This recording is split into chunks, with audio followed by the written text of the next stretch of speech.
जय Hind. MPSI student में आपका स्वागत है। मैं दोस्तों आज आपको लेकर आए हैं हिंदी वर्णमाला का पार्ट सेकंड। दोस्तों यूपी टेट सी टेट के एग्ज़ाम के पॉइंट ऑफ व्यू से दोस्तों बहुत ही महत्वपूर्ण रहने वाला है। दोस्तों इससे पहले दोस्तों मैं एक वीडियो बना चुके हैं, उसमें दोस्तों मैंने क्या बताया था, सुरों के बारे में बताया। तो सुर दोस्तों उसमें मैंने A to Z ख़त्म किए हैं। सुर के जो 13 वर्ण दिए थे, 13 वर्ण भी वो मैंने उनका जो है ऑपरेशन कर दिया। उसमें दोस्तों कौन संधि सुर है, कौन सा दीर्घ सुर है, कौन सा प्लस सुर है और कौन उच्चारण उस स्थान वगैरह सब कुछ उसका बता दिया। अब आते हैं दोस्तों व्यंजनों के ऊपर। दोस्तों व्यंजन क्या होते हैं? व्यंजन की सबसे पहले परिभाषा की बात की जाए दोस्तों, व्यंजन वे होते हैं जिसमें दोस्तों सुरों की सहायता ली जाती है। सुरों में क्या होता है? सुरों में जो किसी की सहायता नहीं ली जाती है, वो अब सेल्फ डिपेंड होते हैं, अपने ऊपर डिपेंड होते हैं। इनकी परिभाषा की बात की जाए तो परिभाषा इस हिसाब से लिख सकते हैं कि वह अक्षर, वह वर्ण जो दोस्तों सुरों की सहायता से बनते हैं उन्हें क्या कहते हैं? व्यंजन कहते हैं। इस हिसाब से कह सकते हैं। जैसे मान लिया मैंने एक अक्षर लिया का लिया, तो इसमें का जब बोलते हैं तो इसमें लास्ट में आ की आवाज़ आती है। कोई भी अक्षर ले, का से लेकर चलेंगे गया तक, का से लेकर गया तक चलेंगे तो मेरे जो अक्षर का के बाद खा, गा, घा, उसके बाद गा, उसी हिसाब से दोस्तों इसमें क्या आ की आवाज़ लास्ट में आती रहती है। दोस्तों ये दोस्तों मुझे एक क्रम बनाएंगे, उसी हिसाब से दोस्तों इसमें समझ जाएंगे बढ़िया, बहुत बेहतरीन ढंग से। सबसे मैंने एक का, फिर खा, फिर उसके बाद गा, फिर घा, फिर गा, उसके बाद दोस्तों चा, फिर छा, फिर जा,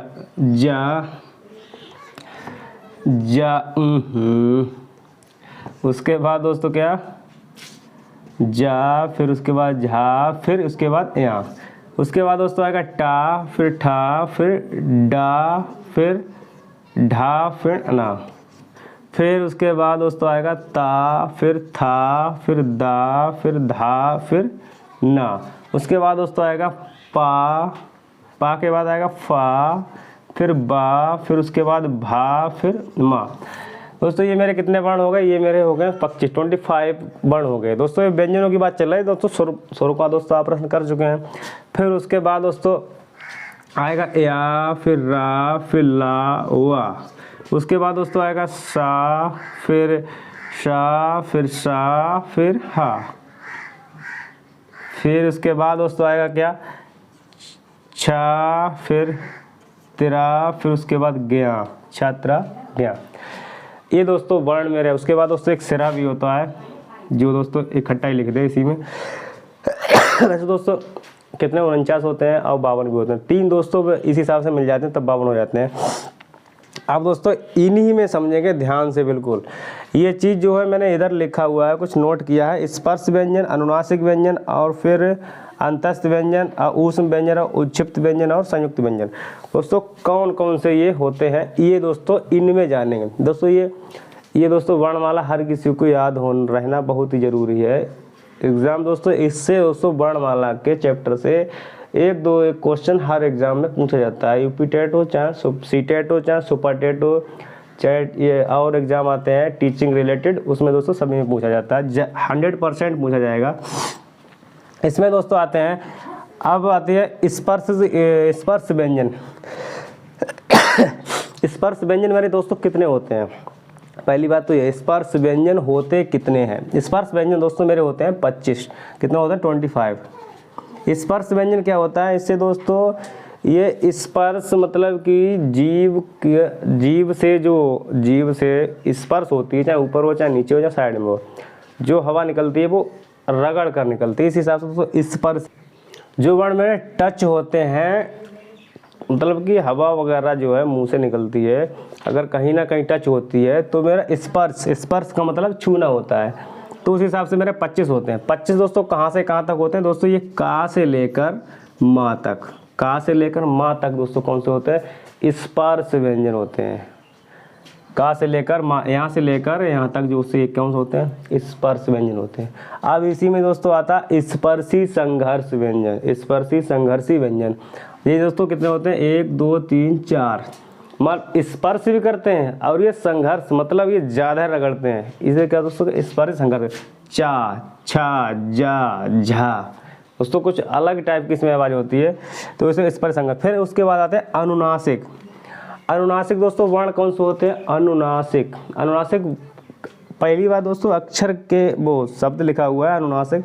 अनुनासिक का मतलब समझेंगे। अनुनासिक क्या होता है? अनुनासिक जो नाक के सुर से बोला जाता है, जैसे इंगा, इंगा, फिर या, फिर ना, फिर ना, फिर मा। ये दोस्तों नाक के सुर से नाक के सुर बोले जाते हैं, वो दोस्तों क्या है मेरे? अनुनासिक। दोस्तों यही है मेरे 1 2 3 4 5। तो कितने होते हैं दोस्तों अनुनासिक वाले? कितने होते हैं? 5 होते हैं। दोस्तों आई होप आप ये चीज़ समझ चुके होंगे। दोस्तों वीडियो देखने से पहले दोस्तों जब देखें तो नोट अवश्य करें नोटबुक में, तब ज़्यादा बेटर रहेगा। फिर उसके बाद आते हैं दोस्तों अंतस्थ व्यंजन। अंतस्थ व्यंजन दोस्तों कौन कौन से होते हैं? अंतस्थ व्यंजन दोस्तों मेरे होते हैं 4 होते हैं। अंतस्थ व्यंजन कितने होते हैं? 4 होते हैं। कौन कौन से होते हैं मेरे? जो या, रा, ला, वा। या, रा, ला, वा। ये दोस्तों कितने होते हैं? 4 होते हैं। अंतस्थ का मतलब दोस्तों ये दोस्तों इसमें क्या अंतस्थ व्यंजन वो होते हैं, उसी हिसाब से इसकी परिभाषा की बात की जाए, अंतस्थ व्यंजन की परिभाषा इस हिसाब से होगी कि अगर जो मतलब कि वायु निकलती है, जब ये वर्ण बोले जाते हैं, ये वर्ण या, रा, ला, वा जब बोले जाते हैं तो मुख जो है संकुचित होता है, मतलब इकट्ठा होता है। इकट्ठा होने के साथ साथ इसमें से जो वायु निकलती है, इधर उधर से वायु निकलती है, उसी ध्वनि को क्या कहते हैं? अंतस्थ व्यंजन कहते हैं। दोस्तों जब ये वाले वर्ण बोले जाते हैं या, रा, ला, वा, दोस्तों ये बोल कर देखेंगे ज़्यादा बेटर रहेगा। तो उसी धुन से मुख संकुचित होगा। संकुचित मतलब इकट्ठा होगा, थोड़ा बहुत। इकट्ठे होने के बाद दोस्तों इधर उधर से जो वायु निकलेगी, जैसे कि मान लिया कोई चलता हुआ पाइप है, चलते हुए पाइप के लिए मतलब उसमें पानी वगैरह चल रहा हो, तो उस पाइप के लिए बंद करो तो कहीं ना कहीं इधर उधर से पानी निकलेगा। तो वही चीज़ दोस्तों उसी हिसाब से दोस्तों वायु निकलेगी। तो वही चीज़ दोस्तों यहाँ पर लागू होती है। वो चीज़ अंतस्थ, वो पानी हो सकता है अंतस्थ। यहाँ पर क्या? यहाँ पर ध्वनि निकल रही है, तो इसी हिसाब से दोस्तों इसे क्या कहेंगे? अंतस्थ। या, रा, ला, वा। फिर उसके बाद आते हैं ऊष्म। ऊष्म का मतलब दोस्तों समझ सकते हैं। ऊष्म का मतलब क्या होता है? दोस्तों ये भूगोल में पढ़ा होगा, ज्योग्राफी में। दोस्तों ऊष्म कटिबंधीय, उष्ण कटिबंधीय, ये दोस्तों क्या होता है? ये गर्माहट वाला होता है। ये इसमें दोस्तों क्या ऊष्मा जो गर्म निकलती है, फिर गर्माहट निकलती है, ये वर्ण बोले जाते हैं तब। तो ये वाले वर्ण मिले सा, शा, फिर सा, फिर हा। उसके बाद दोस्तों कौन से होते हैं? उससे ऊष्म होते हैं। कौन से होते हैं? ऊष्म मेरे कितने होते हैं? 4 ही ऊष्म होते हैं। फिर उसके बाद दोस्तों आते हैं उच्छिप्त। इन्हें दोस्तों इनके कई नाम है। उच्छिप्त व्यंजन। उच्छिप्त व्यंजन दोस्तों 2 ही होते हैं। उच्छिप्त व्यंजन जो कितने होते हैं? 2 ही होते हैं। कौन कौन से होते हैं दोस्तों? एक ये होता है इड़ा, फिर एक ये होता है ढा। दोस्तों लिखा होगा पढ़ना। पढ़ना ऐसे लिखा जाता है। ये वर्ण जो इस बीच में, वैसे ये ढा है, इसको दोस्तों ताड़न जाति भी कहते हैं, उच्छिप्त कहते हैं, प्रकंपित कहते हैं, लुंठित कहते हैं। ये दोस्तों कई नामों से जाना जाता है। उच्छिप्त है, प्रकंपित है, लुंठित है, इस हिसाब से दोस्तों जाना जाता है। दोस्तों आई होप ये कितने होते हैं मेरे? 2 होते हैं। वर्णमाला में 2 होते हैं। फिर उसके बाद होता है संयुक्त व्यंजन। संयुक्त व्यंजन की बात आती है। संयुक्त व्यंजन दोस्तों मेरे लास्ट में दिए हुए हैं। संयुक्त व्यंजन कौन कौन से हैं? ये मेरे लास्ट वाले क्या है मेरे? संयुक्त व्यंजन है। संयुक्त व्यंजन दोस्तों मैंने पिछली वाली वीडियो में सुरों के बारे में बताया था। संयुक्त सुर बताए थे। तो उसमें दोस्तों क्या है, जे मेरा अक्षर बना हुआ है, ये मेरा छा बना हुआ है, ये मेरा कोई 2 अक्षरों से मिलकर बना होगा। ये तेरा मेरा 2 अक्षरों से मिलकर बना है। फिर इसके बाद गया मेरा 3 अक्षरों से मिलकर बना, 2 अक्षरों से मिलकर बना है। फिर उसके बाद सिरा जो मेरा 2 अक्षरों से मिलकर बना। दोस्तों किस हिसाब से दोस्तों मिलकर बना वो दोस्तों जानेंगे। इसे अगर छा की बात की जाए तो ये का, फिर उसके बाद का के बाद प्लस पेट पटोसा है, ये दोस्तों इससे मिलकर बना है। दोस्तों ये ध्यान रखेंगे दोस्तों, एग्जाम के पॉइंट ऑफ व्यू से बहुत ही इंपॉर्टेंट चीज़ है। फिर उसके बाद त्रा की बात की जाए, फिर ता के बाद प्लस रा। दोस्तों ये हलंत का मतलब क्या होता है? हलंत जब लग जाती है किसी वर्ण में तो वो अक्षर आधा रह जाता है, उसमें आ की आवाज़ बिल्कुल नहीं होती है। जैसे मैंने बताया था वर्ण वो व्यंजन की परिभाषा बताई थी, व्यंजनों का साथ जरूरी है, उसी हिसाब से इसमें दोस्तों यहाँ पर जो है व्यंजनों का साथ जरूरी नहीं है, इस हिसाब से। फिर उसके बाद ज्ञा की बात आती है तो जा फिर या के बाद फिर या, उसके बाद आते हैं फिर उसके बाद सा फिर प्लस रा। ये दोस्तों मेरे क्या होते हैं, ये मेरे संयुक्त व्यंजन। दोस्तों आई होप आप ये चीज़ समझ चुके होंगे। फिर इसी में आते हैं, ये दोस्तों सा मेरा वैसा वाला है, बड़ा सा शरीफा वाला सा है। फिर अब इसी में आते हैं धुनियाँ समझेंगे। धुनियाँ दोस्तों कौन सी कहाँ से बोली जाती हैं, अब दोस्तों यह चीज़ समझ चुके होंगे। फिर उसके बाद दोस्तों आते हैं ये वर्ग हैं, ये मेरे ऐसे ऐसे वर्ग हैं, ऐसे हिसाब से ये मेरे वर्ग इस हिसाब से। अगर देखा होगा केमिस्ट्री में जो केमिस्ट्री रसायन विज्ञान में होता है, आवर्त सारणी में दोस्तों वर्ग दिए होते हैं, आवर्त दिए होते हैं, उसी हिसाब से इसमें भी दोस्तों ये वर्ग, ये ऐसे ऐसे क्या है वर्ग हैं, ये वर्ग है। और दोस्तों इससे क्या समझेंगे, वर्गों से समझेंगे कि इसमें वर्गों से समझेंगे अल्पप्राण, महाप्राण और अघोष और सघोष, ये चीज़ समझेंगे। अब दोस्तों सबसे पहले ध्वनि समझ लेते हैं, व्यंजनों की ध्वनि, या हेडिंग डाल सकते हैं व्यंजनों की ध्वनियाँ। ध्वनियाँ दोस्तों कौन कौन सी होती हैं, दोस्तों इन्हीं में बताएंगे, इन्हीं में ध्यान रखेंगे। पहले की बात की जाए, पहले वर्ग की बात की जाए, पहले में दोस्तों ये क्या होगा, कंठ, शुरुआत से चलेंगे कंठ, ये दोस्तों क्या होगा कंठ। का मेरा जो किससे, अगर इसे बोल के देंगे का, फिर खा, फिर गा, फिर घा, फिर गा, ये क्या मेरे कंठ से बोले जाते हैं। ये दोस्तों ध्यान रखेंगे, ये कंठ, ये मेरे जो है ये वाला अक्षर जो है कंठ से भी बोला जाता है, अनुनासिक भी है, पंचमा अक्षर भी है। इसे पंचमा अक्षर कैसे बोलेंगे, ये पहला, दूसरा, तीसरा, चौथा, पांचवा। पंचमा अक्षर मतलब पांचवें वाले आवर्त में दिया हुआ है, इसीलिए पंचमा अक्षर बोलते हैं। दोस्तों कई बार ऐसे क्वेश्चन दोस्तों आ जाते हैं, निम्नलिखित में से बताइए पंचमा अक्षर कौन सा है। कोई इनमें से उठा के दे दिया एक और इधर से बाकी दे दिए, तो क्वेश्चन फंस जाएगा कि पंचमा अक्षर कौन सा होता है, ढूंढते रहेंगे उसमें पांचवा अक्षर। तो पांचवा अक्षर मतलब ये मेरा मतलब पांचवें वर्ग का। उसके बाद दोस्तों आते हैं कंठ के बाद दोस्तों क्या आता है, तालु। ये दोस्तों जो मेरे हैं, ये जो चा, छा, जा, झा, या, ये दोस्तों किससे बोले जाते हैं, ये मेरे बोले जाते हैं तालु से। किससे बोले जाते हैं, तालु, मतलब कि तलुआ से बोले जाते हैं। इसमें दोस्तों क्या होता है, तालु में, तब तालु में जीभ रगड़ती है, जब तालु में जीभ रगड़ती है तब ये चा बोल के देखेंगे, चा जीभ ऊपर जाएगी तलुआ के पास, फिर चा के बाद फिर छा, फिर उसके बाद जा बोल के देखेंगे तो ज़्यादा बेटर रहेगा, फिर झा, फिर या, क्योंकि जीभ मुड़ के ऊपर वाले तलुआ में लगेगी, तो दोस्तों भी तालु वाले वर्ण कहलाएंगे। फिर उसके बाद दोस्तों आएंगे, कंठ हो गया, तालु हो गया, फिर उसके बाद आगे मूर्धा। मूर्धा में दोस्तों क्या होता है, मूर्धा मतलब कि तालु के ऊपर थोड़ा गड्ढा सा होता है, उसी क्या कहते हैं, मूर्धा कहते हैं। जैसे कोई अक्षर मूर्धा वाला अक्षर बोलेंगे टा, तो जीभ जब बोलेंगे टा बोलेंगे तो जीभ अगला हिस्सा मुड़ेगा, जीभ का अगला हिस्सा मुड़ेगा, मुड़ने के बाद दोस्तों उसी गड्ढे में जाकर लगेगा, तब उसकी आवाज़ निकलेगी, टंकार निकलेगी टा। उसके बाद फिर ठा, फिर उसके बाद डा, फिर ढा, फिर अड़ा। दोस्तों बोल कर देखेंगे ज़्यादा बेटर रहेगा।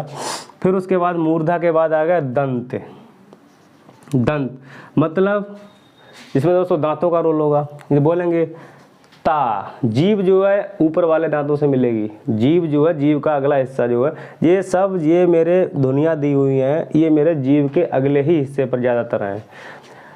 दंत वाले में क्या होता, बोले के देखेंगे ता, फिर उसके बाद था बोलेंगे, दा, जीभ का जो अगला हिस्सा जो है ऊपर वाले दांतों में लगता है, फिर उसके बाद दा, फिर धा, फिर उसके बाद ना, इस हिसाब से दोस्तों। फिर अब इसके बाद दंत के बाद क्या आ गया, ओष्ठ। ये दोस्तों जिसने मतलब ये ऊपर जब भी स्टार्ट बने हुए होंगे, जब बने होंगे तब दोस्तों बड़े दिमाग से बनाए गए होंगे। दोस्तों किस हिसाब से बनाएंगे, सबसे पहले कंठ आता है, फिर उसके बाद तालु, फिर उसके बाद मूर्धा, मूर्धा के बाद दंत, दांत के बाद ओष्ठ आते हैं। उस हिसाब से दोस्तों बड़े हिसाब से बनाए हुए हैं। ओष्ठ की बात आए, ओष्ठ जब इसमें दोस्तों क्या होता है, ओष्ठ की बात आएगी तो पा, इसमें क्या, अगर ये वाले वर्ण बोलेंगे तो इसमें दोनों ओठ मेरे बंद हो जाएंगे, बिल्कुल पा बंद होकर खुलेंगे, पा, फिर फा, फिर बा, फिर भा, फिर मा। इस हिसाब से दोस्तों बहुत ही इंपॉर्टेंट चीज़ दोस्तों, लिखेंगे अवश्य, वीडियो रोक रोक कर लिखेंगे, अवश्य लिखेंगे। उसके बाद दोस्तों आते हैं फिर, ये दोस्तों मेरे कितने हो गए, 5 हो गए। फिर उसके बाद दोस्तों आते हैं दंतोष्ट, दंतोष्ट। फिर दोस्तों इसके बाद दोस्तों दंतोष्ट आता है, ये दोस्तों अलग लिखेंगे, ये दोस्तों दंतोष्ट सब नहीं होते हैं, ये दंतोष्ट। दंतोष्ट में दोस्तों क्या आता है, दंतो मतलब कि दांत प्लस, इसे अगर विखंडन करेंगे दांत प्लस ओष्ठ, मतलब दांतों और ओठों की सहायता से बोले जाने वाले वर्ण क्या कहलाएंगे, दंतोष्ट। दंतोष्ट मतलब वाह, वाह, रा, ये मेरा ये तो रा, या भी नहीं है, रा भी नहीं है, ये ला भी नहीं है, ये या और रा और ला, उसके बाद ना। ये दोस्तों वर्ण कौन से होते हैं, बतसर्य, बतसर्य व्यंजन, बतसर्य व्यंजन। दोस्तों ये चीज़ दोस्तों पूछी थी, फिलहाल अभी तक नहीं गई है जहाँ तक है। इसमें क्या होता है, जो जीभ का अगला हिस्सा है बतसर्य व्यंजन में, जीभ का अगला हिस्सा जो है कहाँ पर, ऊपर लगेगा, ऊपर वाले दांतों के मसूड़ों में लगेगा, ऊपर वाले दांतों के मसूड़ों में। कौन कौन सा, ये फिर कौन कौन सा लगेगा, रा, फिर ला, फिर उसके बाद ना। ये दोस्तों ये भी दोस्तों इम्पॉर्टेंट है दोस्तों, नहीं पूछा गया, हो सकता है पूछा जा सकता है, इस हिसाब से दोस्तों जानेंगे। अब दोस्तों इनके और भेद भी होते हैं, और भेद कौन कौन से होते हैं, एक अयोगवा होता है, और वो अयोगवा दोस्तों इसमें नहीं है, अल्प प्राण, महाप्राण, प्राण तत्व के आधार पर, और उसका नाम घोषत्व के आधार पर। प्राण तत्व के आधार पर, प्राण तत्व पहले मतलब घोषत्व के आधार पर ले लें, घोषत्व दोस्तों, ये वर्णों की एक क्वालिटी होती है घोषत्व के आधार पर। फिर उसके बाद एक पहला नंबर होता है अघोष, पहला नंबर का अघोष। अघोष वर्ण कौन कौन से हैं, अघोष वर्ण कौन कौन से होते हैं। फिर उसके बाद दूसरा नंबर पाएगा सघोष, सघोष कह सकते हैं या फिर खाली घोष कह सकते हैं, सघोष या फिर घोष। फिर उसके बाद दोस्तों प्राण तत्व क्या है, प्राण मतलब कि किस हिसाब से वायु खत्म होती है बोलते टाइम, प्राण तत्व के आधार पर। प्राण तत्व के आधार पर 2 प्रकार के होते हैं, कौन कौन से होते हैं, नंबर 1 होता है अल्प प्राण, अल्प प्राण, अल्प प्राण, अल्प प्राण। फिर नंबर 2 क्या होता है, महाप्राण, अल्प प्राण और महाप्राण, 2 तरीके के होते हैं। अब दोस्तों जानेंगे कौन कौन से होते हैं। दोस्तों सबसे पहली बात दोस्तों, ये मेरे जो हैं ये ऊपर वाले स्पर्शी संघर्षी व्यंजन, वो स्पर्श व्यंजन होते हैं। कैसे होते हैं, मतलब 1 से लेकर यहाँ तक मैंने बताया, यहाँ तक 25 तक ये होते हैं मेरे, क्या होते हैं, स्पर्श व्यंजन। फिर दोस्तों इसी में दोस्तों क्या होते हैं, घोषत्व के आधार पर बटे होते हैं, अल्प प्राण तत्व के आधार पर बटे होते हैं, घोषत्व के आधार पर बटे होते हैं अघोष और सघोष। ये वर्ग का पहला मतलब ये और ये मतलब 2 चीज़, ये क्या है मेरे, ये फर्स्ट, ये सेकंड, ये थर्ड कह सकते हैं इसे, थर्ड, फिर उसके बाद फोर्थ, फिर उसके बाद फिफ्थ। ये पहला अक्षर फर्स्ट अक्षर, फिर सेकंड, फिर थर्ड, फिर फोर्थ, फिर फाइव्थ। उसके अघोष की बात की जाए तो दोस्तों पहला और दूसरा वर्ग, पहला और दूसरा वर्ग जो है क्या होता है मेरा, अघोष होता है। पहला और दूसरा वर्ग क्या होता है, अघोष होता है। फिर उसके बाद तीसरा, फिर चौथा, फिर उसके बाद 5वां, ये दोस्तों मेरा कौन सा होता है, ये मेरा होता है घोष, घोष या फिर कह सकते हैं सघोष, सघोष। ये दोस्तों क्या होता है, सघोष होता है। पहला दूसरा अघोष होगा दोस्तों, याद ध्यान से रखेंगे। फिर उसके बाद तीसरा चौथा, ये मेरे कौन से हैं मेरे, ये मेरे अघोष हैं। इसके बाद ये मेरे तीनों कौन से हैं मेरे, ये जो है मेरे सघोष या फिर घोष है। अब दोस्तों जानेंगे प्राण। फिर दोस्तों प्राण तत्व के आधार पर, प्राण तत्व के आधार पर एक होता है अल्प प्राण, एक होता है महाप्राण। अल्प प्राण कौन सा होता है, अल्प प्राण मतलब इनके संधि विच्छेद करेंगे, अलग अलग करेंगे दोस्तों, संधि विच्छेद भी आगे पढ़ाएंगे दोस्तों, ऐसे वीडियो लगातार चलती रहेंगे, ये दोस्तों सीरीज चलाएंगे एक, अल्प प्राण और महाप्राण। अल्प प्राण दोस्तों कौन से होते हैं, जिसमें अल्प मतलब क्या होता है, कम होता है, महा मतलब क्या होता है, ज़्यादा होता है। उसी हिसाब महामंत्री है, एक मंत्री एक महामंत्री, एक छोटा बड़ा, इस हिसाब से। तो अल्प मतलब क्या होता है, कम, मतलब कम वायु निकले उससे क्या कहते हैं, अल्प प्राण कहते हैं। और जिसमें ज़्यादा वायु निकले, जिसमें ज़्यादा जोर लेना पड़े, उसमें क्या होता है, महाप्राण कहते हैं। जैसे कि जानेंगे इसे, ये मेरा क्या है, ये मेरा का, इस हिसाब से बोल के देखेंगे, का फिर खा, का पर कम जोर दिया, खा पर ज़्यादा जोर दिया, तो मेरा क्या, का वाला क्या हुआ, अल्प प्राण, खा वाला क्या हुआ, महाप्राण। उस हिसाब से फिर अगले पर आएंगे, गा फिर घा, गा और घा, गा पर कम जोर दिया, कम ताकत दी, और घा पर ज़्यादा जोर दिया, तो क्या हुआ ऐसे, तो मतलब ये मेरा क्या हुआ, अल्प प्राण, ये मेरा क्या हुआ, महाप्राण। ये सभी हैं। फिर जा, उसके बाद झा, जा पर कम जोर देंगे, झा पर ज़्यादा जोर देंगे, तो ये मेरा क्या होगा, अल्प प्राण होगा, ये मेरा क्या होगा, महाप्राण होगा। उसके बाद दोस्तों डा फिर ढा, एकदम धड़ाम से गिरता है, इस हिसाब से ये दोस्तों क्या है, ये डा, ये धीरे से गिरा, ये ढा मतलब धड़ाम से गिरा, इस हिसाब से ये मेरे इसका कहने का मतलब ये है, अल्प प्राण में दोस्तों क्या होता है, दोस्तों ये हटा देते हैं, यहाँ पर लिख दे रहे हैं दंत, ये दोस्तों यहाँ पर हटा देते हैं ओष्ठ। ये अल्प प्राण दोस्तों कह सकते हैं पहला वर्ग, तीसरा वर्ग, फिर पहले तीसरा और फिर पांचवा, पहला तीसरा पांचवा, फिर उसके बाद कह सकते हैं ये दूसरा, दूसरे के बाद फिर चौथा वर्ग, ये भी वर्ग। ध्यान रखेंगे दोस्तों, अल्प प्राण में कम वायु खत्म होती है, अल्प प्राण में कम जोर देना पड़ता है, कम मतलब कम ताकत देने पड़ती है।